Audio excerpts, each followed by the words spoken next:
আসসালামু আলাইকুম। আজকের গল্প রুদ্ধশ্বাস। আমার ছোটবেলায় কিছুটা কেটেছে নদীয়ার এক প্রত্যন্ত গ্রামে। সেখানে আমার বাবা ছিলেন সরকারি হাসপাতালের ডাক্তার। আমার বয়স যখন 7, তখনই বাবা মা দাদাদের সঙ্গে তুলপি তল্পা গুটিয়ে চলে এলাম প্রায় বাংলাদেশের বর্ডারের কাছাকাছি একটি গ্রামে। আগে থাকতাম শহরে, সেখানকার স্কুলেই পড়তাম।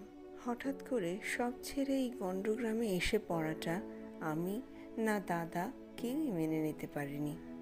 এখন বুঝতে পারি এতে বাবার কোনোই দোষ ছিল না, কিন্তু তখন ভীষণ রাগ হয়েছিল বাবার ওপর। যাই হোক না কেন, গ্রামের পরিবেশের সঙ্গে মানিয়ে নিতে আমার আর দাদা দুজনেরই বেশ সময় লেগেছিল। সবসময় মনে পড়ত শহরের ঝাঁ চকচকে পরিবেশ, সুন্দর পোশাক পরা, ঝকঝকে চেহারার বন্ধুদের কথা। এখনকার স্কুলে ভর্তি হলেও শিক্ষক থেকে সহপাঠী কাউকে পছন্দ করে উঠতে পারিনি। এই সময়ে আমার সঙ্গে আলাপ হলো সাবিত্রীর। ওর বাবা অন্যের জমিতে চাষ করেন। অত্যন্ত দরিদ্র পরিবার, সেটা ওকে দেখলে বোঝা যেত, কিন্তু ওর স্বভাবের মধ্যে কোনো জড়তা ছিল না।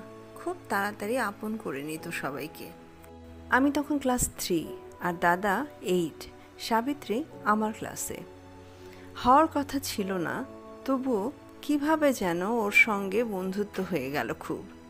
আমার সঙ্গে স্কুল ছুটির পর প্রায়ই আমাদের বাড়িতে চলে আসতো সাবিত্রী। আমার মাও খুব ভালোবাসতেন ওকে, নানা রকমের রান্না করে খাওয়াতেন। বাড়িতে ভালো মন্দ কিছু রান্না হলেই ওর জন্য তোলা থাকতো। এভাবেই দিন কাটছিল। ইতিমধ্যে আমি আর সাবিত্রী যখন ক্লাস 7-এ উঠলাম, বাবার আবার ট্রান্সফার হতে পারে এমন একটা কথা শোনা গেল। হয়তো আবার শহরের দিকেই যাব আমরা। আমি আর দাদা খুশি হয়ে উঠলাম, কিন্তু সাবিত্রীর জন্য মন খারাপ হতে লাগলো। ও তো শুনে থেকেই কান্নাকাটি শুরু করে দিল। দাদা তখন ক্লাস 12। উচ্চ মাধ্যমিকের পর এমনিতেও ওকে কলেজ ভর্তি হতে যেতেই হতো শহরে। বাবা বদলি হয়ে ওদিকে গেলে ও বাড়ি থেকেই যাতায়াত করতে পারবে, হোস্টেলে থাকতে হবে না। সুতরাং আমাদের এখান থেকে যাওয়ার প্রস্তুতি শুরু হয়ে গেল। আমার আর সাবিত্রীর সবচেয়ে প্রিয় খেলা ছিল লুকোচুরি। আমরা একজন লুকোতাম আর অন্যজন তাকে খুঁজতাম। খুঁজে পেলে যে লুকোতো তাকে অপরজন যা বলতো তাই করতে হতো। আর উল্টোটা হলেও তাকে নিজের সম্পর্কে কিছু কনফেশন করতে হতো। এই যেমন, কাল আমি মাকে না বলে মেলায় গিয়েছিলাম, অথবা তোর যে পেনটা খুঁজে পাচ্ছিস না সেটা আমি লুকিয়েছি। এই ধরনের নির্দোষ কনফেশন। কিন্তু এর মধ্যেই সেই সময় কত যে আনন্দ খুঁজে পেতাম। দেখতে দেখতে আমাদের গ্রাম ছেড়ে যাওয়ার সময় হয়ে গেল। আর মাত্র 1 সপ্তাহ। একদিন স্কুল ফেরত সাবিত্রী এসেছে আমাদের বাড়িতে। মা আমাদের দুজনকে যত্ন করে খাইয়ে দাদার খাবার দাবার রেখে একটু গড়িয়ে নিতে গেছেন। দাদা ফিরবে ঘন্টাখানেক পর। স্কুল থেকে সোজা যাবে একজন স্যারের কাছে টিউশন পড়তে। আমি আর সাবিত্রী উঠে গেলাম দোতলায়। এই দোতলা সম্পর্কে একটু বলা দরকার। যদিও আমরা পুরো বাড়িটা নিয়েই থাকতাম, তবুও দোতলাটা অব্যবহৃত থাকতো, কারণ দোতলার অর্ধেকটা ছিল একটা মাত্র বিশাল ঘর, আর বাকিটা ছাদ। ঘরের পুরোটা জোড়াই প্রায় পুরনো পরিত্যক্ত বিছানাপত্র, ভাঙা চোরা জিনিস, লোহার বড় বড় ট্রাঙ্ক, কাঠের বাক্স ইত্যাদি দিয়ে। এসব যে কাদের জিনিস তা আমরা জানতাম না। হয়তো আগে যারা এখান থেকে গেছেন তাদের জিনিসপত্র হবে, অপ্রয়োজনীয় বলে রেখে গেছেন। আমি আর সাবিত্রী এখানে লুকোচুরি খেলতাম। বড় বড় বাক্স, বিছানার আড়ালে লুকোতে সুবিধা হতো। কয়েকবার আমি চোর হলাম, আমাকেই লুকোতে হলো। প্রতিবার সাবিত্রী আমাকে সহজেই খুঁজে পেয়ে গেল। তার পরের বার 10-20 গোনার পর ঠিক হলো আমি 1 থেকে 100 গুনব আর সাবিত্রী লুকাবে। আমি ছাদে গিয়ে দেয়ালে মুখ গুজে গুনতে লাগলাম। গোনা শেষ হওয়ার পর হাঁক পারলাম, আমি আসছি। মনে হলো কেউ যেন হুড়মুড় করে দৌড়ে গেল। বুঝলাম সাবিত্রী এখনও লুকোবার সঠিক জায়গা খুঁজে পায়নি। এক চিলতে হাসি লেগে গেল আমার ঠোঁটে। এবার ওকে হাতে নাতে ধরব, এবার ওকে হাঁটতেই হবে। পা টিপে টিপে ঢুকলাম ঘরে।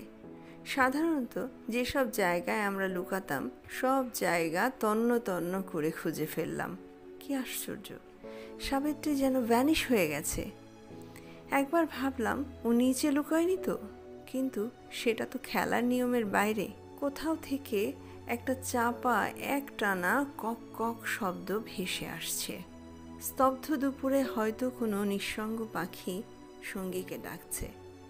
বাইরের ছাদের দিকে চেয়ে দেখলাম পড়ন্ত রোদের শেষ আভায় কেমন যেন মন খারাপ মিশে আছে। হঠাৎ মনটা খুব হু হু করে উঠল। সাবিত্রী আমাকে না বলে সেই যে চলে গেল, আর ওর খোঁজ পেলাম না। যে এক সপ্তাহ আমরা ওখানে ছিলাম, শুধু গ্রাম জুড়ে খোঁজাখুঁজি, ওর বাবা মায়ের অসহায় কান্না। আমি মাঝে মাঝেই দোতলায় উঠে যেতাম বলে মা দোতলায় তালা দিয়ে দিলেন। সেই যে দৌড়ানোর শব্দ পেয়েছিলাম, ওটাই ছিল আমার সাথে সাবিত্রীর শেষ স্মৃতি। কিন্তু নির্জন দুপুরে বা ঘুম না আসা রাতে প্রায়ই শুনতাম সাবিত্রী আমাকে চাপা গলায় ডাকছে, শম্পা, শম্পা, খুব কষ্ট রে, বুকের উপর খুব চাপ, আমাকে এখান থেকে নিয়ে যা। চিৎকার করে অজ্ঞান হয়ে গেছি বহুবার। বাবা বলতেন ব্যাপারটা সাইকোলজিক্যাল, এখান থেকে দূরে গেলেই সব ঠিক হয়ে যাবে। মা কাঁদতেন আমার জন্য, সাবিত্রীর জন্য। দাদা গম্ভীর মুখে বেরিয়ে যেত বাড়ি থেকে। ওর গলার সোনার চেনটা হারিয়ে গিয়েছিল সেদিনই। আমরা এই ঘটনার পর যে এক সপ্তাহ ছিলাম, তার মধ্যে শুধু আমি যে ওর ডাক শুনতে পেতাম তা নয়, মাও এক রাতে ঘুম থেকে উঠে দাঁড়িয়ে থাকতে দেখেছিলেন দরজার পাশে। বাবা খুব বকেছিলেন মাকে। কোথায় আমাকে সাহস দেবে তা না, উল্টো নিজেও এসব ভুলভাল শুনতে শুরু করেছ। তবে মায়ের মুখ দেখে বুঝেছিলাম মা ভুল দেখেননি।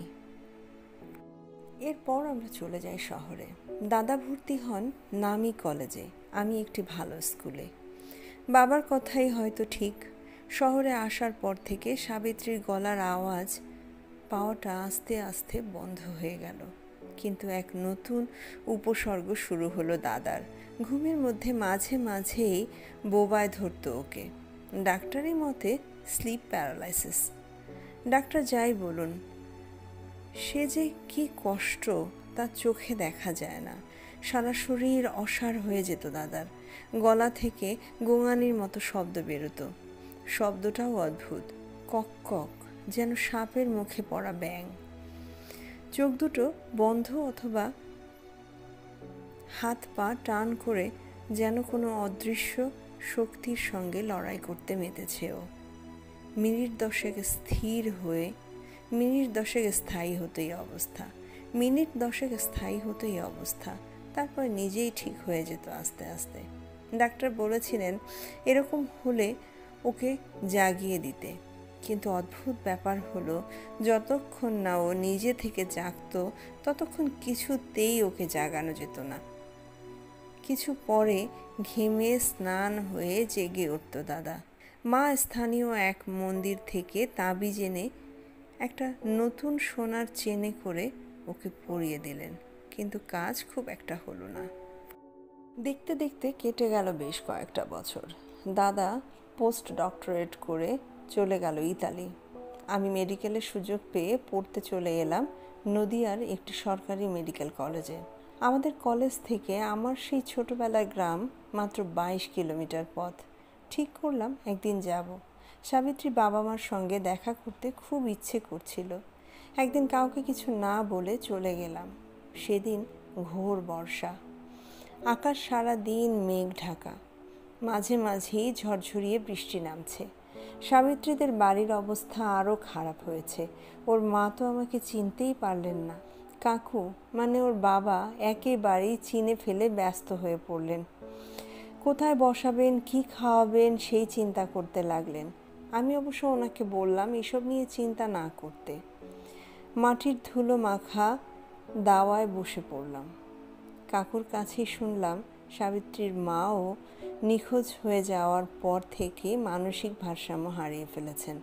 কাকুকে ছাড়া কাউকেই চিনতে পারেন না। মাঝে মাঝেই দুপুরে ভাত বেড়ে বসে থাকেন সাবিত্রী স্কুল থেকে ফিরে খাবে বলে। আমি বেশিক্ষণ বসতে পারলাম না, বড্ড কষ্ট হচ্ছিল। উঠে পড়লাম।